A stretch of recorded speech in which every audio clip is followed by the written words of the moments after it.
Hello, everyone, and welcome to It's Your Season.life, where we are discovering and celebrating life at any age. This is a story about you, for you, from people like you. We all share a lot as we mature in life, and the journey is made even more special when we can celebrate it with someone else. This podcast series is based on living well and eating well, with Living Well podcasts featuring guests who inspire all of us to live a life soulful and rooted in a passion. Eating Well podcasts will be focused on healthy lifestyle tips, easy recipes with a plant-forward focus, and all-around wellness. So let's get started. Hello, everyone, and welcome to this episode of It's Your Season.life. Today we're going to talk about eating plant-based in the Big Island. And one may not think about the Big Island as a super great place to enjoy and extend your plant-based lifestyle on a vacation, but it is. The Big Island is absolutely a dream. There's volcanoes and fern forests and cobalt blue vista views. It's just amazing.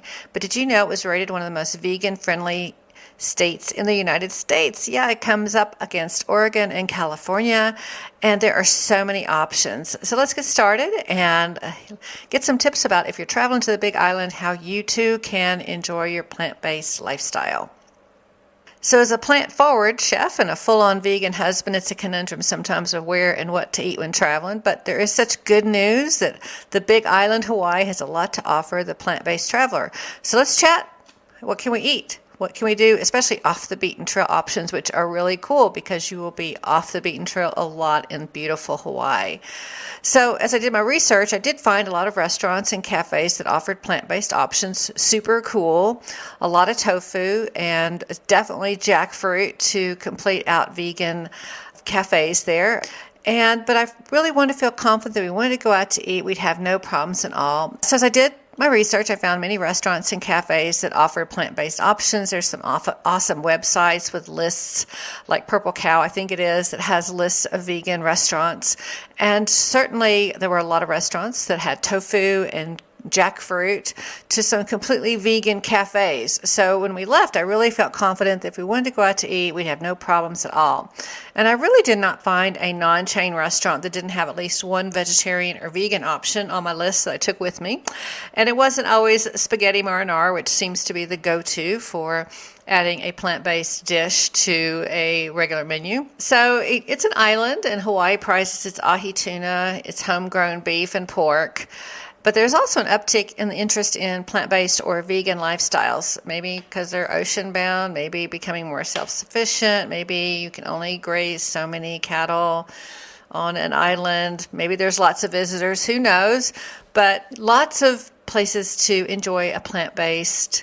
Either get your food, get your produce, get your products if you're going in an Airbnb, or if you want to go to a restaurant. So although Oahu is the most vegan-friendly Hawaiian, I guess because there's like more metro areas, bigger metro areas, a lot more visitors, I get that. I really give my hat off to the Big Island and its interesting options if you know where to look. So I'm going to start with the produce stands, because one thing we found as we circumvented the Big Island back in late February, there are produce stands everywhere. So whether it's more of a business produce stand to someone who's growing papayas and cacao and macadamia nuts and sapotas in their backyard, coconuts, taro, there is a produce stand, particularly on the south side when you're going from Kona down to South Point. It seems like every little street you go down, someone has this really cool little produce stand. And sometimes they even have home-baked products. And we even found vegan banana bread, just letting you know. Yeah, so we saw papayas and taro and bananas and plantains and this really cool fruit called a sapote, which kind of looks like a tomato. You cut it and it looks like chocolate pudding on the inside. Put a little bit of, I'm not completely vegan, that I don't enjoy honey because I'm a beekeeper. So we did drizzle a little honey on it, and it made a wonderful dessert. Just something fun to try. And the backyard, these butter avocados are truly nothing like what we get here on stateside.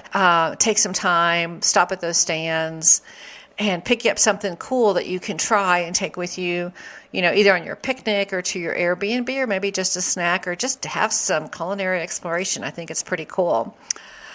The next way to eat plant-based is obviously to go to the farmer's market and do some research before you go. There's quite a few blogs out there or just lists of farmers markets, kind of like over here on the mainland. You can query farmers markets near me.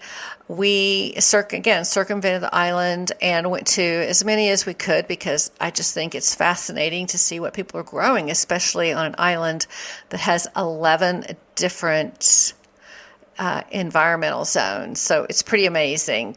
So on one side of the island, it kind of looks like Southern California, and you go to another, it looks like the cliffs of Moher in Ireland, and then you go to the volcanoes and the fern forest. It's just fabulous. There are several farmers markets in the Kona area. You're going to find farmers markets that look like pop-up markets, kind of like a one-time thing. Cool. I think, and then there's others that look to be more permanent where there's stalls and they're weekly or every day.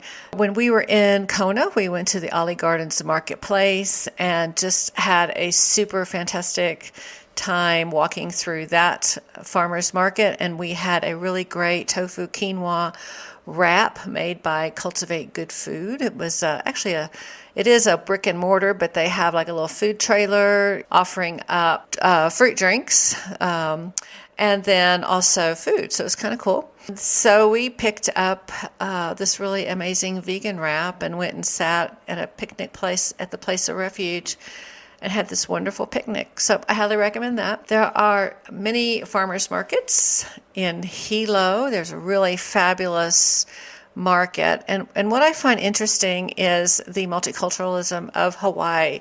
You feel like you're kind of going to an international world, and you didn't even have to have a passport from the States. It was great. But all kinds of food crafted from Ukraine. Yep, Ukraine.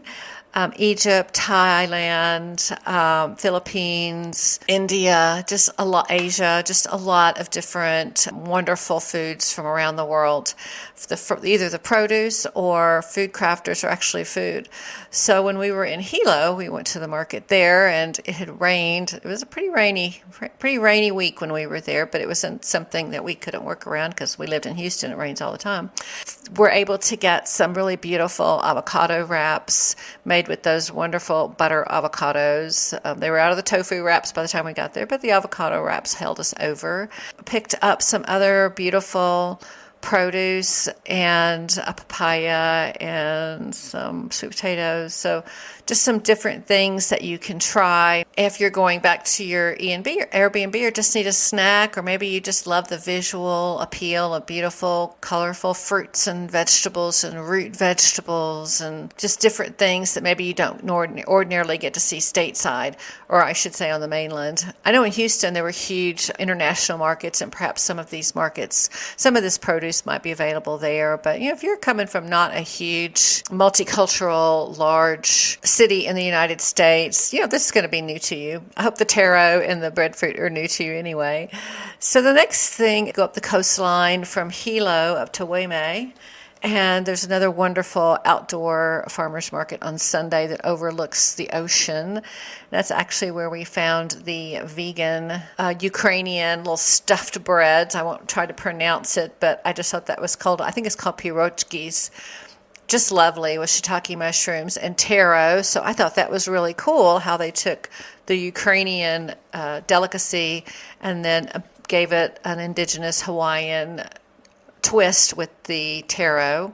Someone was making breadfruit sourdough bread. I thought that was pretty cool. Just lots of ways for you to enjoy and experience. Not just, we can eat, you can go on vacation and certainly you can, eat at Macaroni Grill on the Hawaiian Islands. I'm not knocking. I'm just saying you can get that on the mainland.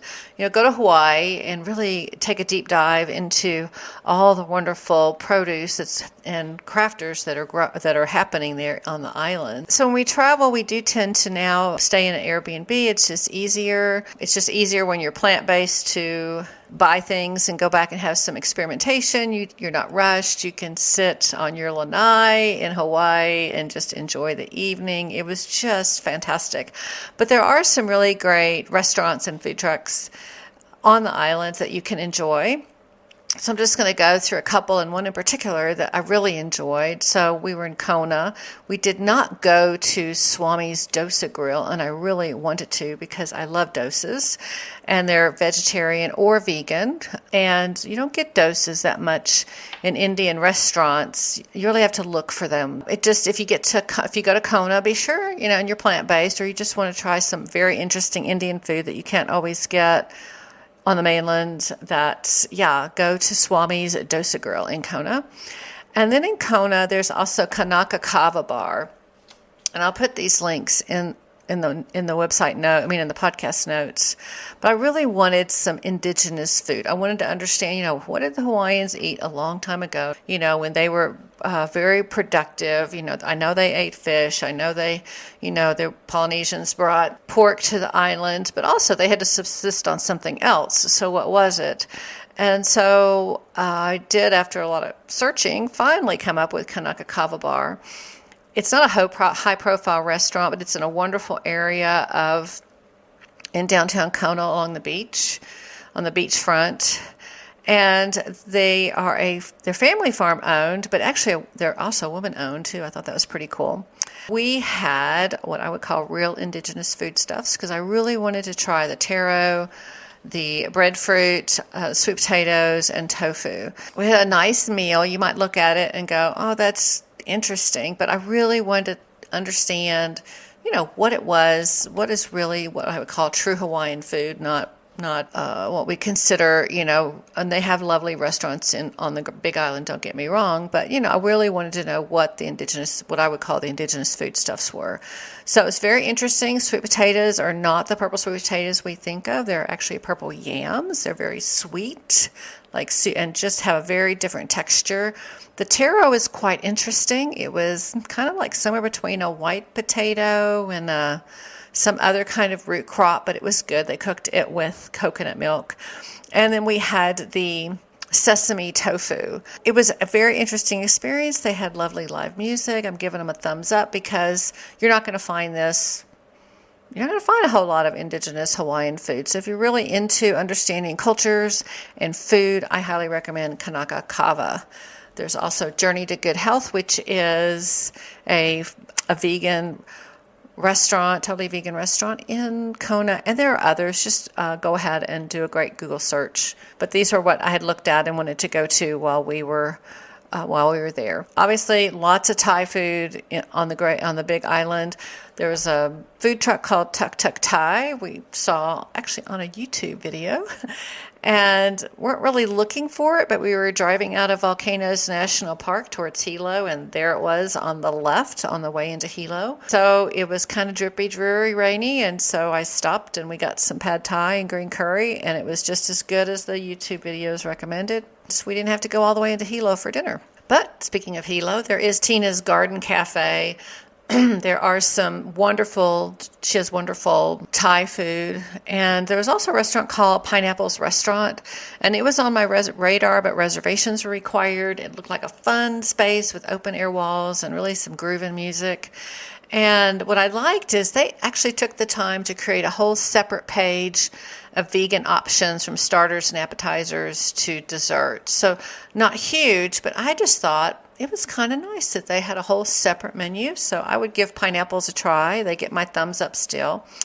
And then moving back kind of northwest, I hope I'm saying this correctly, Waimea, there is the Big House Brew House. My husband's a home brewer. We hit all the tap rooms and breweries on the Big Island, I think. But the Big Island Brew House offers falafel and vegan cheeses on their menu.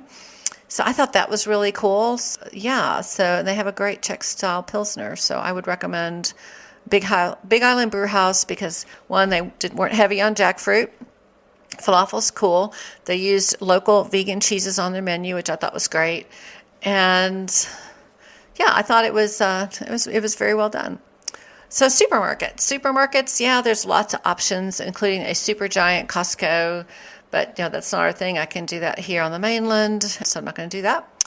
But I do like to browse local grocery stores and see what they have and what they don't. I will say it is true they're more expensive. Grocery items are more expensive in Hawaii, but if you look in the beans, grains, and particularly the international aisle, where I tend to gravitate to because there are a lot of prepackaged, very well done Indian and Asian. You get your noodles, you get your rice, you get your chickpea dishes and so forth. They actually were the same, if not cheaper, than the U.S. I'm not sure if it's just because you don't have to travel so far.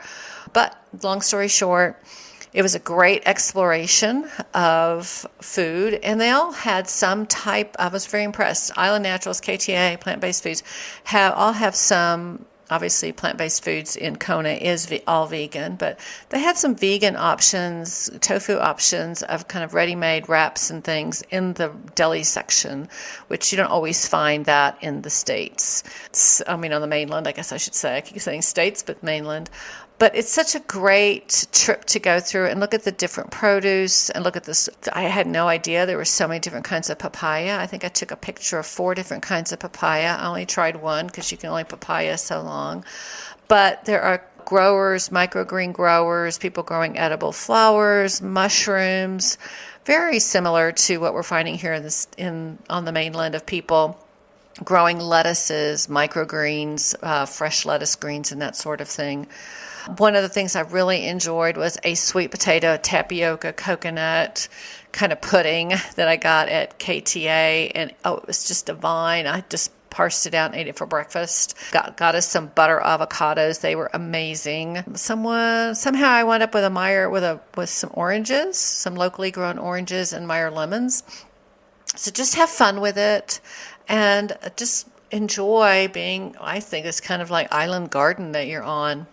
Then finally, there's food crafters. So one of my favorites was Edible Peace. I think I got their macadamia nut cream cheese spread at Island Naturals in Kona. It was so spicy, and we're from Texas, but it was spicy. But it was so creamy. Oh my gosh. I don't know if it's the macadamia nuts that make it that creamy. I have tried making cashew cream, almond cream from nuts and so forth, and it gets creamy, but gosh, this is like fluff. It was so good.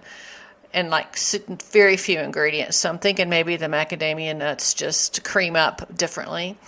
But if you're on the Big Island, go and find some Edible Peace. I know the Big Island Brew House used their products for their cheese needs, vegan cheese needs.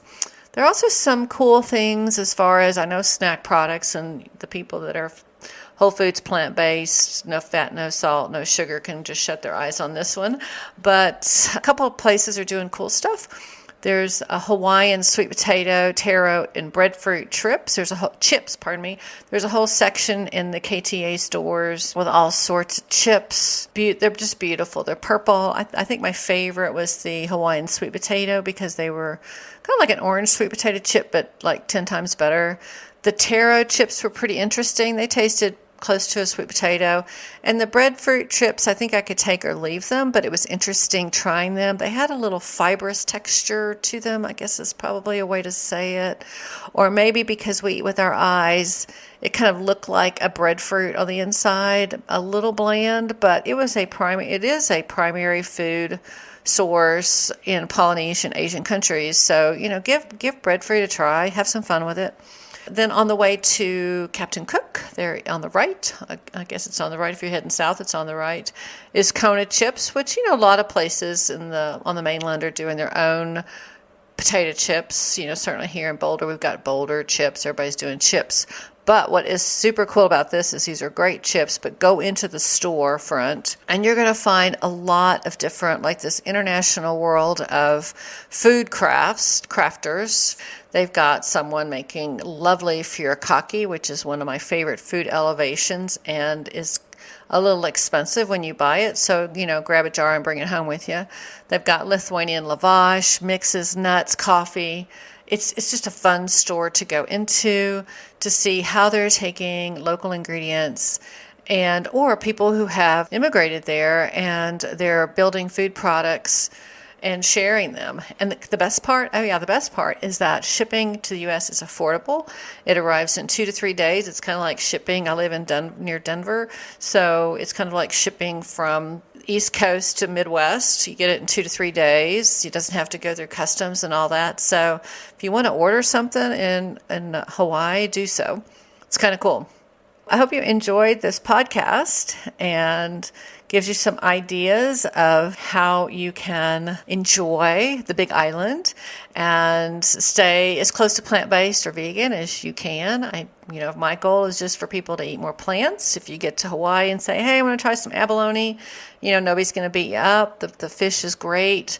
So continue your journey on eating more plants. Enjoy Hawaii and stay tuned for the next podcast. Thanks for joining me and listening. Hey everyone, thanks for joining me today. I hope you have a new tip for eating more veg.